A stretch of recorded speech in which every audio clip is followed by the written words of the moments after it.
తాకట్లో ఉన్న మీ బంగారాన్ని విడిపించి ఆ రోజు ఆన్లైన్ రేటుకి కొంటాం. Sharma gold company.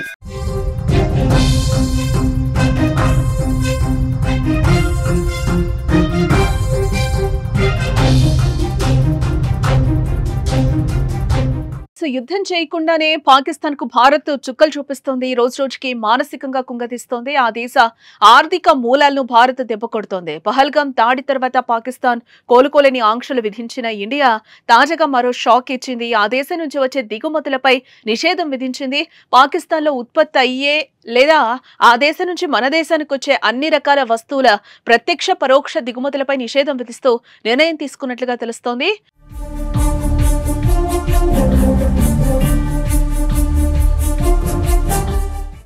ఇటు పాకిస్తాన్ నుంచి భారతదేశానికి ఎగుమతుల్లో సిమెంట్ అగ్రస్థానంలో ఉంది. పంజాబ్, రాజస్థాన్ వంటి ఉత్తర భారత రాష్ట్రాల్లో ఈ సిమెంట్ ఎక్కువగా వినియోగిస్తూ ఉంటారు.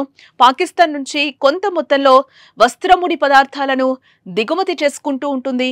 వీటిలో ముఖ్యంగా ముడిపత్తి, పత్తి నూలు, పట్టు వ్యర్థాలు ఉన్నాయి. ఖర్జూరాలు, మామిడి వంటి వివిధ రకాల పండ్లు, ఆహార పదార్థాలు దిగుమతి అవుతూ ఉంటాయి.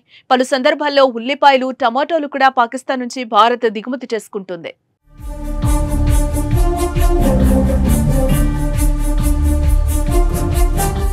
రాతి ఉప్పు, జిప్సము, టాన్ తోలు, ఔషధాల్లో ఉపయోగించే కాల్షియం కార్బోనేట్, పలు రసాయన ఉత్పత్తులు, క్రికెట్ బ్యాట్లు, బాల్స్, శస్త్రచికిత్స పరికరాలు, కళ్లద్దాలు, కొన్ని రకాల పిండి పదార్థాలు, బంక, ఎంజైమ్స్, వర్ణ ద్రవ్యాలు, మసాలా దినుసులు, లెన్సులు వంటివి ఇండియా దిగుమతి చేసుకునే లిస్టులో ఉన్నాయి. దీనిపై భారత ప్రభుత్వం నిషేధం విధించడంతో పాక్లో ఆయా రంగాల పరిశ్రమలు కుదేలయ్యే అవకాశం కనిపిస్తోంది. కేంద్ర ప్రభుత్వం నుంచి తదుపరి ఆదేశాలు వచ్చే వరకు ఈ నిషేధం కొనసాగుతుందని, ఈ నిషేధ ఆజ్ఞల నుంచి మినహాయింపు పొందాలంటే కేంద్ర ప్రభుత్వం ముందస్తు అనుమతి అవసరమని వాణిజ్య మంత్రిత్వ శాఖ నోటీసులను అయితే జారీ చేసింది. జాతీయ భద్రత, ప్రజా విధానాల దృష్ట్యా ఈ నిర్ణయం తీసుకున్నట్లుగా ప్రభుత్వం తెలిపింది.